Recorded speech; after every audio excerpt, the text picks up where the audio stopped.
Hello दोस्तों, आप लोग कैसे हो। मैं हरी शंकर हरी क्लास में आप लोगों का स्वागत करता हूं।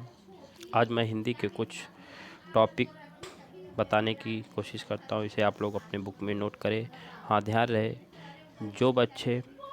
जिन बच्चों के एग्ज़ाम में जो वनडे एग्ज़ाम या UP TET super TET C TET का एग्ज़ाम देते हैं, उनके परीक्षाओं में यदि हिंदी से क्वेश्चन पूछे जाते हैं तो उन सभी बच्चों के लिए जिनके परीक्षाओं में हिंदी पूछी जाती है, सबके लिए अच्छा है। तो आप लोग देखिए, इसे नोट करिए। चलिए क्वेश्चन आगे कुछ शब्द लिखे गए हैं। वर्ड किसे कहते हैं, यह आपको जानना है।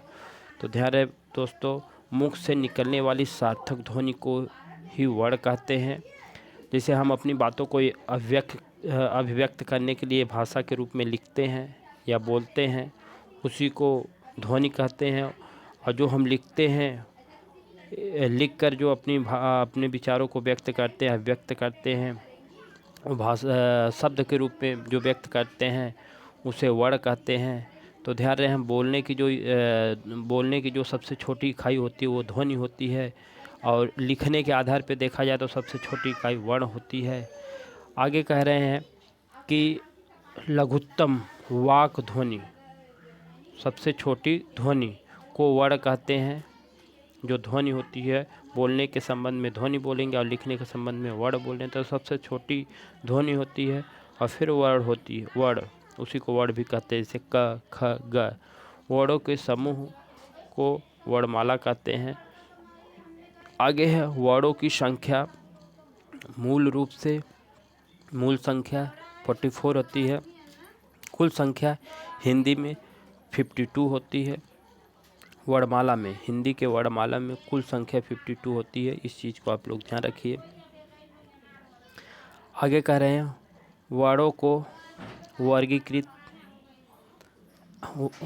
को वर्गीकरण 3 रूपों में किया गया है या 3 रूपों में हुआ है। जैसे उच्चारण के आधार पर, वायु संवेग के आधार पर या तारत्व के आधार पर। नीचे अगला है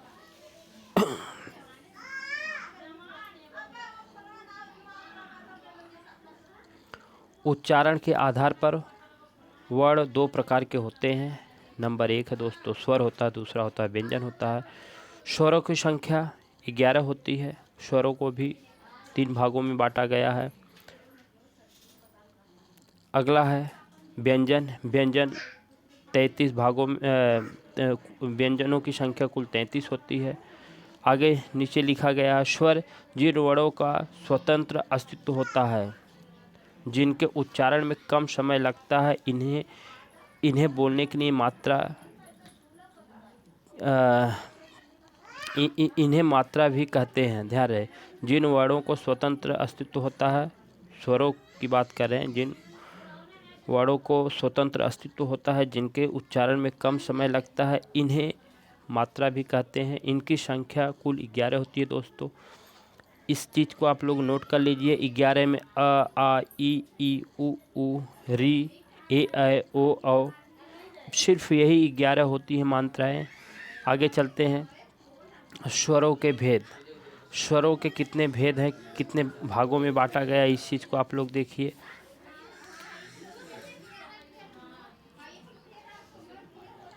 स्वरों के भेद, स्वरों को वैसे तो 3 रूपों में बांटा गया, पर मैं लिखा हूँ 4। आप इसे याद करिए। ह्रस्व, दीर्घ, संयुक्त और प्लुत। संयुक्त को दीर्घ में ही लिखा जाता है, पर ध्यान रहे यदि संयुक्त और दीर्घ दोनों साथ में दिया रहे, तो यदि इस तरह के वर्गीकरण करके पूछता है तो आप लोग इस चीज़ को नोट करिए। यही बेसिकली होता है, पर वहाँ पर हिंदी में ज़्यादातर लोग दीर्घ में ही संयुक्त को जोड़ देते हैं, जोड़ के बताते हैं। तो आप लोग इस तरह याद करिए तो बेहतर होगा एग्ज़ाम के लिए। ह्रस्व स्वर में सिर्फ 4 वर्ड ही आते हैं।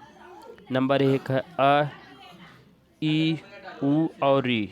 ह्रस्व होता है, मूल ये 4 ही होते हैं। आ को, इसमें जो अ होता है इसको शहीद वर्ण कहते हैं। इस बात को आप लोग नोट कर लीजिए। अ को शहीद वर्ण भी कहते हैं। अगला है दीर्घ। दीर्घ में आ, बड़ा आ, बड़ी ई, बड़ा ऊ, इसमें 3 ही आते हैं, इन्हें दीर्घ स्वर कहा जाता है। संयुक्त स्वर में 4 आते हैं, ए, ऐ, ओ, औ, ये 4 होते हैं, इनको संयुक्त स्वर कहते हैं। अगला है दोस्तों प्लुत स्वर, जैसे ओइम, ठीक है ना, जिनको बोलने में सबसे अधिक समय लगता है। ध्यान रहे ह्रस्व स्वर में सबसे कम समय लगता है, उसका दुगुना समय दीर्घ स्वर और संयुक्त स्वर में लगता है। उसका तिगुना समय, ह्रस्व स्वर का तिगुना समय प्लुत स्वर में लगता है। ठीक है, तो आप लोग इस चीज़ को नोट कर लीजिए कि ह्रस्व स्वर की संख्या 4 होती है, दीर्घ स्वर की संख्या 3 होती है और संयुक्त स्वर की संख्या 4 होती है। यही लोग दीर्घ स्वर और संयुक्त स्वर को मिला के 7 बताते हैं, तो मैंने अलग अलग इसको डिवाइड कर दिया।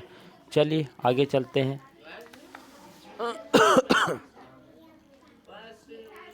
हिंदी में स्वर वर्णों की संख्या टोटल 11 होती है। जैसा कि मैंने आपको बताया कि ह्रस्व स्वर, ह्रस्व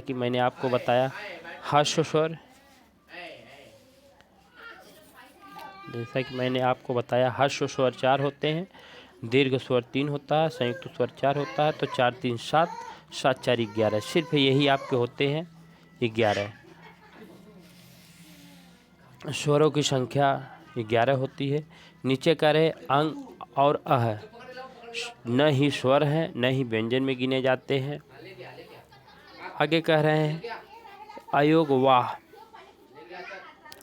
वाह, इनको कहते हैं अंग और अह को न तो स्वर में गिना जाता है न तो व्यंजन में गिना जाता है।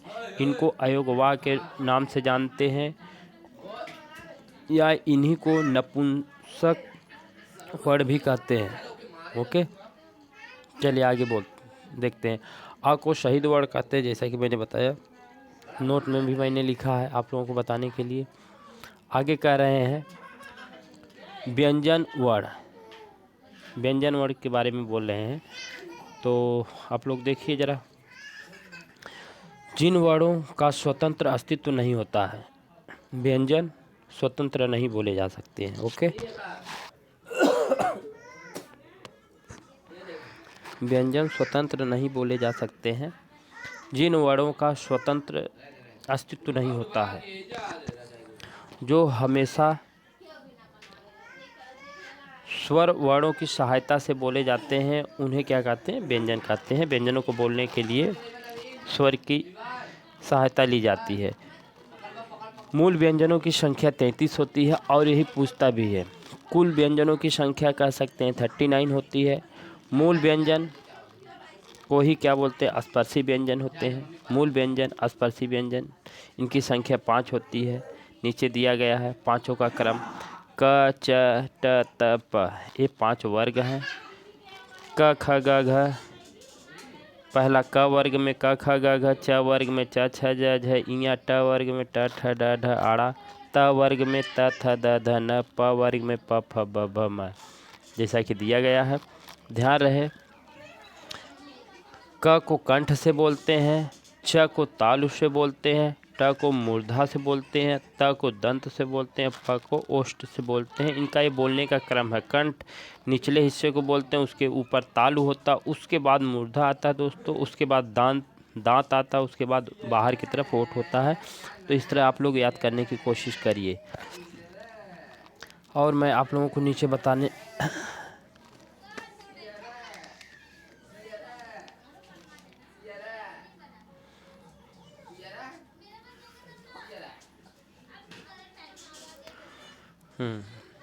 ये कह रहे हैं कि क से लेके ज्ञ तक प्लस एक इसमें एक्स्ट्रा स और ढ। ये आपको बताने की कोशिश करता हूँ कि जो अपने 39 व्यंजन की बात कर रहे हैं कि 39 व्यंजन होते हैं, तो वो बताने की कोशिश कर रहे हैं, उसे आप लोग देखिए।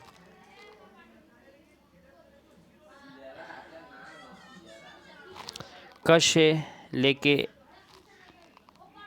म तक ये आपके 25 व्यंजन हैं। क से लेके म तक 1 2 3 4 5, क से लेके म तक ये 25 हो गए। 25 अंतस्थ है, 4 जुड़ जाते हैं, 25 4 29, 29 में उष्ण व्यंजन 4 जुड़ जाते हैं, 29 4 33। तो ये आपके मूल 33 होते हैं। आगे है छत्र इज्ञा, ये जुड़ेंगे प्लस ढ ढ, ये जुड़ेंगे तो कुल संख्या आपकी कितनी हो जाएगी? 39 दोस्तों हो जाएगी। इस बात को आप लोग नोट कर लीजिए। आगे मैं आप लोगों को कुछ और बता रहा हूँ।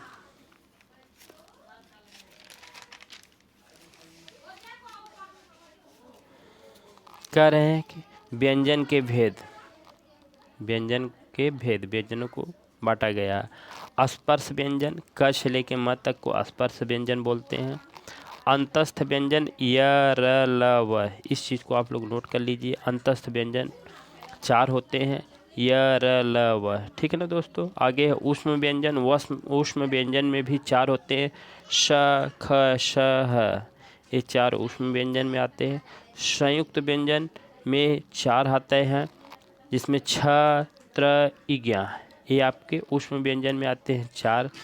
अगला है द्विगुण या उच्छिप्त व्यंजन, इस चीज़ को आप लोग खास करके नोट कर लीजिए।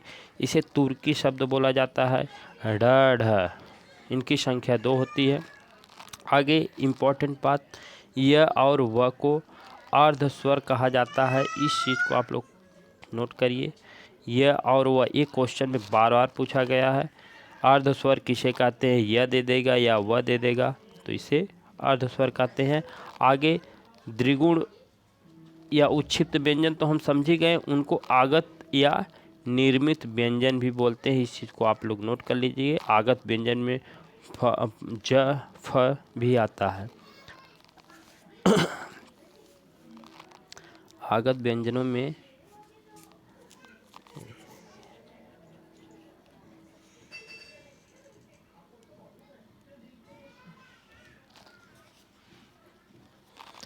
व्यंजनों में दोस्तों